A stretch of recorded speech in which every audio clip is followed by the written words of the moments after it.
ଜୟ ଜଗନ୍ନାଥ ନମସ୍କାର।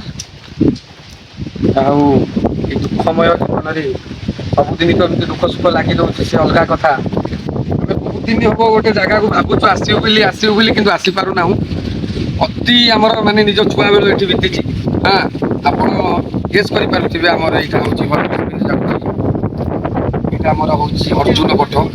ଜଷ୍ଟ ଆମ ସିନ୍ଧୁପୁର ବିଲ ବାଟେ ଆସିଲେ ସିଧା ଚାଲି ଚାଲି ଆପଣ ପାଇଯିବେ ବାଟ କଥା। ଏକରେ ଯଦି ଆସିବେ ଆପଣ ଏମିତି ଗୁଡିଆ ସାହି ଦେଇକି ଗୋଟେ ଛକ ଦେଇକି ଏପଟେ ବି ବାଟ ଅଛି, ଆପଣ ଆସିପାରିବେ। ନା ଅତି ସୁନ୍ଦର ଜାଗା। ମାନେ ଆପଣ ଏଠି ଆସିବେ ମୋହ ମାୟା ଲୋଭ ସୁଖ ଦୁଃଖ କିଛି ଆପଣ ମାନେ ଜାଣିପାରିବେନି ଏ ଜିନିଷଟା କଣ।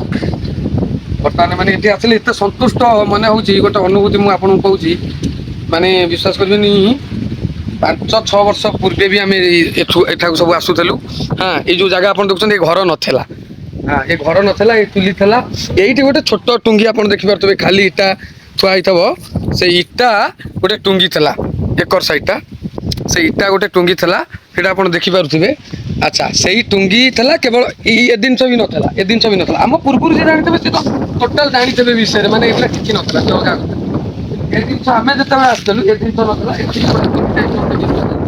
ସେଇଟା ଗୋଟେ ବଡ ଟୁଙ୍ଗି ଥିଲା। ଏଇଟା ପୁରା ଆପଣଙ୍କର ହାଇଟ୍ କମ ଥିଲା, ମାଟି ଫାଟି ପଡିକି ମାନେ ଇଏ ହେଇଯାଇଛି। ଆମେ ପ୍ରାୟ ଟାଇମ୍ ଆସିବୁ ଏଇଠି ଭୋଜି କରିବୁ। ହଁ, ଆମରି ଗାଁ ପିଲାମାନେ, ହଁ ବହୁତ ବଡ ବଡ ପିଲାମାନେ ବି ଆସନ୍ତି। ଆମ ଗାଁ ହଉଛି ସିନ୍ଧୁପୁର ମାହାଙ୍ଗା କଟକ ଆପଣ ଜାଣିଥିବେ। ଗୋଟେ ଆମର ଏଇ ଗ୍ରାମ ପଞ୍ଚାୟତରେ ଆମ ଯାଉଛି ସିନ୍ଧୁପୁରରେ।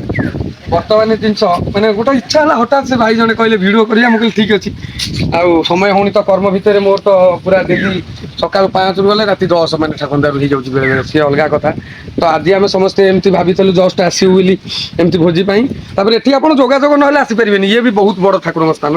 ହଁ, ଆଉ ଏଇ ଜିନିଷ ହଉଛି ଘଟଣା। ପ୍ରଭୁଙ୍କ ଦୟାରୁ ଆମେ ଯେତେବେଳେ ବି ଆସୁ ଆଗେ ଆସିବୁ ପ୍ରଭୁଙ୍କୁ ନିବେଦନ କରିକି ନିଜ ଦୁଃଖ ଜଣେଇବୁ। ତାପରେ ଠାକୁରଙ୍କୁ ପୁଣି ଟିକେ ଯଦି ଛୋଟ ମୋଟ ଭିଡିଓ କରିବାର ଇଚ୍ଛା ହେଲା ଭିଡିଓ କରିବୁ।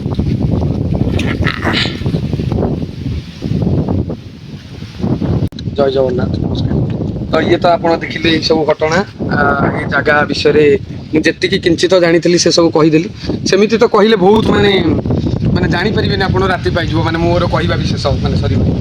ଯାହା ବି ହଉ, ଏଠି ଆମର ଏଠି ଗୋଟେ ହୁଙ୍କା ଥିଲା। ଆମେ ଛୁଆବେଳେ ମୋର ମନେ ଅଛି, ଆମେ ଏଇଠି ଯେତେବେଳେ ଆସୁ ହୁଙ୍କା ଏଇଠି ଗୋଟେ ଥିଲା। ଆଚ୍ଛା, ବର୍ତ୍ତମାନ ଏଠି ଠାକୁର ଅବସ୍ଥାନ କରିଛନ୍ତି ପ୍ରଭୁ। ହଁ, ଏଇଠି ଜାଗରରେ ଏଇଠି ଗୋଟେ ହୁଙ୍କା ଥିଲା, ମୋର ମନେ ଅଛି। ତୁ ତ ଆସିଥିବୁ, ତୋର ବେଳେ ବେଳେ ଦେଖିବାକୁ ମନେ ହଁ ପଡୁଛି, ଠିକ, ମୁଁ ବି ମନେ ଅଛି। ଏଇଠି ହୁଙ୍କା ଗୋଟେ ଥିଲା, ବଡ ହୁଙ୍କା।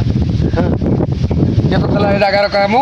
ଆଉ ଏ ଜାଗାକୁ ଆପଣ ଆସିବେ, ଖରା ବର୍ଷା କିଛି କ୍ଷତି ଆପଣଙ୍କର ନାହିଁ। ଆଉ ଗୋଟେ ଆର ବିଶେଷ ଅଛି, ଆପଣ ଯଦି 5 ଜଣ ପାଇଁ ରୋଷେଇ କରିଦେବେ, ଏ ଜାଗା ଏତେ ଅଦ୍ଭୁତ। 20 ଜଣ ଦରକାର ପଇଲେ ଖାଇବେ, କିନ୍ତୁ ଭାତ ଶେଷ ହବନି। ଏଇଟା ଆପଣ ଯାହାକୁ ପଚାରିବେ ସେ କହିବେ। ଯାହା କିନ୍ତୁ ଇଏ ହଉଛି ମୋ ଭାଇ ତପୁ। ମୁଁ କହିଛି ଯେହେତୁ ତାର ଗୋଟେ ୟୁଟ୍ୟୁବ ଚ୍ୟାନେଲ ଅଛି, ତ ମୁଁ ଏଇଠି ଆପଣ ଦେଖନ୍ତୁ, ଏଇଠି ଏପଟେ ବି ଆର ଗୋଟେ ଦ୍ୱାର ଅଛି। ଏ ଛୁଆ ଘୋଡା, ଏଇ ଛୁଆ ଘୋଡା ଦିଟା ଅଛନ୍ତି। ଏଇପରେ ଏଣ୍ଟ୍ରି ହୁଅନ୍ତି ପ୍ରାୟ ଏକର ସାଇଡ ଲୋକ ଗୁରା। ହଁ, ମନେ ଅଛି ଛୁଆବେଳେ ଯେତେବେଳେ ଏଠି ଅର୍ଜୁନ ପଠ ଆପଣଙ୍କର ଜ୍ୟେଷ୍ଠ ପୂର୍ଣ୍ଣିମା। ହଁ, ଜ୍ୟେଷ୍ଠ ପୂର୍ଣ୍ଣିମା ଯେତେବେଳେ ହୁଏ, ଏଇଠି ସବୁ ମାନେ ବଜାର ଦୋକାନ ହେରିକା ପଡେ। ଆମର ମନେ ଅଛି, ଆମେ ଏଇଠି ଖେଳୁ। ଏଇଠି ଗୋଟେ ପିସ୍ ଥିଲା ଏଇଠି ଖେଳୁ। ସେ ବର୍ତ୍ତମାନ ତ ବଣ ବୁଦା ହେଇଗଲାଣି, ସେ ଅଲଗା କଥା। ଆଉ ବହୁତ ଅନୁଭୂତି କହିଲେ ସରିବନି। ହଁ, ବର୍ତ୍ତମାନ ଯାହା ହଉ, ଯେତେବେଳେ ବି ଆସୁ ଆମେ ଏଠି ଭୋଜି କରୁ। ବର୍ତ୍ତମାନ ପ୍ରିପାରେସନ୍ ଅଲରେଡି 90% ସରିଗଲାଣି। ଆମର ଅରୁଆନ୍ନ ସରିଗଲାଣି, ଡାଲମା ଅନ୍ ଦ ପ୍ରୋସେସିଂ। ବର୍ତ୍ତମାନ ଆମର ଏଇଗୁଡ଼ା ପରିବା ସବୁ କଟା ହେଉଛି। ଇଏ ହେଉଛନ୍ତି ମୋ ଦାଦା ଅନା ହିସାବ ହେବେ, ଗୁଡୁ। ଆମର ନିଜେ ତୋଳିକି ନିଜେ କାଟୁଛନ୍ତି, କିଛି ଅସୁବିଧା ନାହିଁ। ବର୍ତ୍ତମାନ ଏଠି ସବୁ ବଇଛନ୍ତି, ଆମର ଛୁଆ ନନା ବଇଛନ୍ତି। ବର୍ତ୍ତମାନ ଖାଇବା ପିଇବା ହବ। ତତ୍ ମଧ୍ୟରେ ଇଏ ଆମର ଜଣେ ବରିଷ୍ଠ ମାମୁଁ ହିସାବ, ମାମୁଁ ଆମ ନିଜ ମାମୁଁ ତ ଆଉ କଣ କହିବୁ। ବର୍ତ୍ତମାନ ଇଏ ଆମ ମେନ୍ ଟୋକା, ଗୋଟେ ଇଣ୍ଟରଭ୍ୟୁ ହବ ଆମର ଭବାନୀ ଟିକେ ମୁହଁ ଦେଖାଅ। ଆମ୍ବ ଖଟା ହବ। ବର୍ତ୍ତମାନ ଆମର ଏଠି ଭାତ ଟିକେ ଦେଖି ଦଉଛି ପ୍ଲିଜ୍। ଆମର ଭାତ ରେଡି। ଏଇଠି ଗୋଟେ ଟ୍ୟୁବଲ୍ ବି ଅଛି, ଏଠି ଛୁଆ କୂଅ ଅଛି। ଯୋଉ କହୁଥିଲି ଯୋଉ ଟୁଙ୍ଗି କଥା। ଡାଲମା ଅନ୍ ଦ ପ୍ରୋସେସ୍। କଣ କହୁଛି ଆମର ତପନ ଭାଇ, ମୋର ବୁଲି ନାତି। ସେ ଏଠି ଡାଲମା କରୁଛନ୍ତି, ଏଠି ଜେଜ ବଇଛନ୍ତି। ଜେଜଙ୍କ ନାଁ ହଉଛି ଧଣ୍ଡ।